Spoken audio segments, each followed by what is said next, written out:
Assalamualaikum warahmatullahi wabarakatuh. Saya akan menjelaskan elastika, yaitu hukum kolom, medan listrik, hukum Gauss, potensial listrik, kapasitor. Medan listrik statis,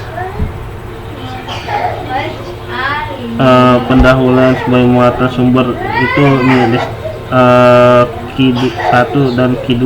Q1 ini kumpulan elektron-elektron. Bagaimana menentukan gaya muatan Q?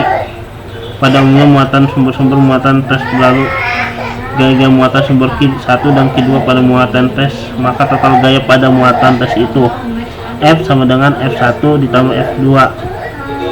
Nih, F1 ditambah F2.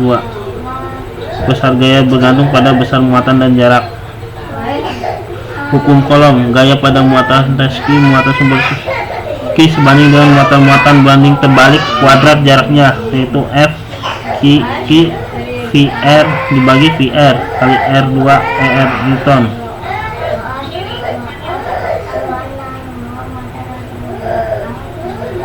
Contohnya, tentukan kuat medan di titik P jika kedua muatan jenis berbanding jenis. Misalkan muatan itu positif, yaitu bergeraknya ke atas, dan negatif bergeraknya ke bawah.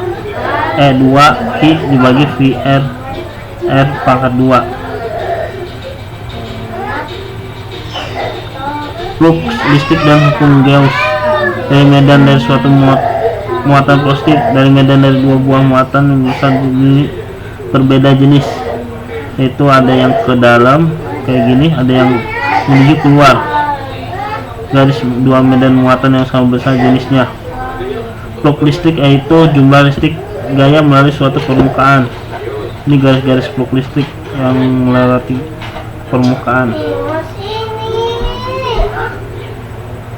Perkalian dot proyeksi E pada garis normal, yaitu contohnya ini.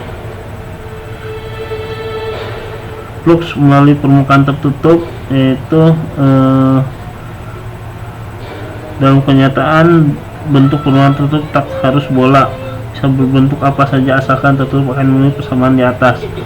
Q juga tidak harus muatan tunggal, tapi jumlah muatan asal berada dalam. Hukum Gauss, flux listrik muter permukaan tersebut sebanding dengan jumlah muatan di dalam permukaan itu. Hukum Gauss dalam bentuk integral S disebut permukaan Gauss.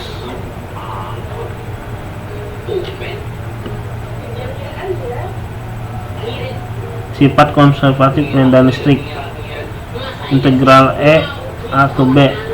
Sifat-sifat hasil integral tidak bergantung pada bentuk lintasan, tetapi bergantung pada posisi titik awal dan posisi titik akhir. Integral pada garis tertutup sama dengan 0, kurvanya tertutup. Jadi medan listrik bersifat konservatif. Luas bidang yang dilingkupi oleh kurva tertutup yang ini. Inilah kurva dari medan listrik, ciri medan konservatif.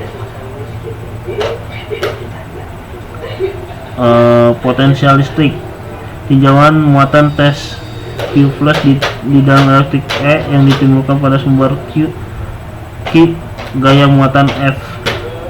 Karena medan konservatif, maka gaya F juga konservatif.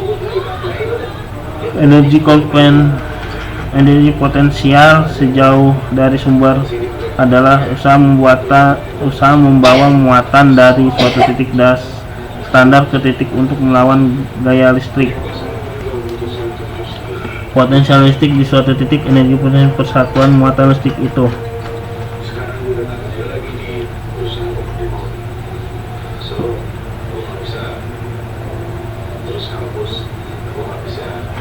Persamaan Poisson dan persamaan Laplace. Kita sudah mengetahui bahwa dalam gradien dan potensial. Demikian juga hukum Gauss dalam bentuk diferensial. Jadi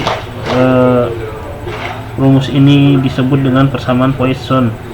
Jadi jika ada muatan V sama dengan 0, maka persamaan Poisson menjadi V sama dengan 0. Ini juga kalau ini disebut persamaan Laplace. Kita sudah mengenal sifat konservatif medan listrik, V kali E sama dengan 0, maka V kurangi delta V sama dengan 0. Sebenarnya secara vektor selalu bersifat full dari gradien.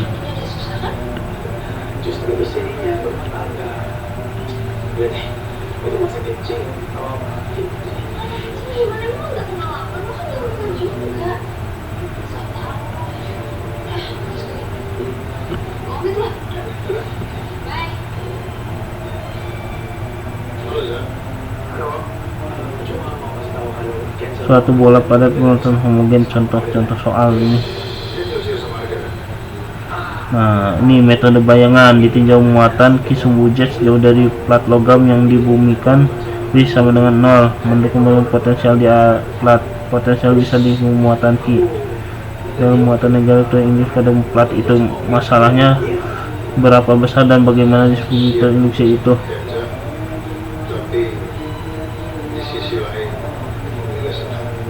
Bahan dielektrik dipolistik. Perbedaan adalah konduktor dan bahan dielektrik. Konduktor adalah bahan seperti logam yang mengandung atom-atom dengan elektron-elektron 1 atau 2 elektron per atom yang bebas bergerak dikenai oleh medan listrik.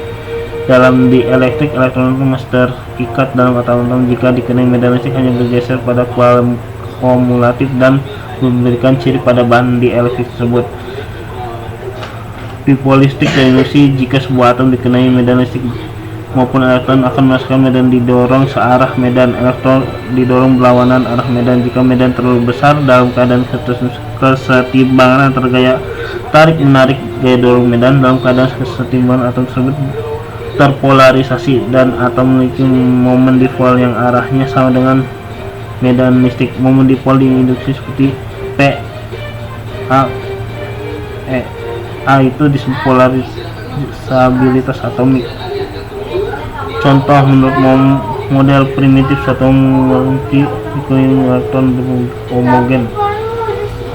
Misalkan jadi bentukan pola bir atom.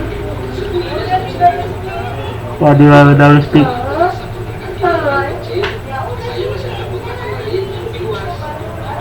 pada molekul polaritas bisa disebut dalam alas tertentu, misalnya pada karbon dioksida polaritas sepanjang sumbu molekul. Jika medan listrik berarah sembarang, polaritas akan terinduksi secara umum. Pengertian dipol, dua muatan yang sama tapi berbeda tanda disebut dipol listrik. Ini dipol listrik, D itu jarak vektor Q plus ke Q min.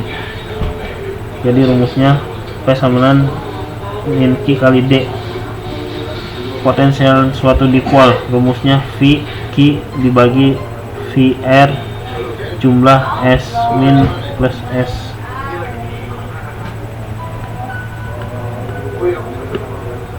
Energi dipol dalam medan listrik dipunya suatu distribusi. Misalkan medium itu ditempatkan dalam satu potensial. Energi medium itu adalah U VR VR dF. Seandainya potensial VR berubah perlahan dan medium hingga dengan deret Taylor dapat dinyatakan dengan VR V0 kali R V0. Energi dipol dalam medan listrik U dipol minus P kali E. Polaritas listrik jika suatu bahan di elektrik nonpolar ditempatkan pada medan listrik, maka dalam bahan terdiri dipol listrik.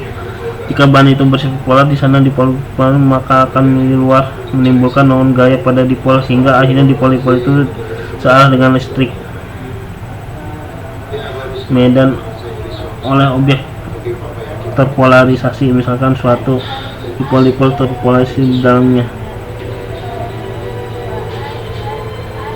Terima kasih, mungkin itu saja yang saya dapat sampaikan. Kurang lebihnya, assalamualaikum warahmatullahi wabarakatuh.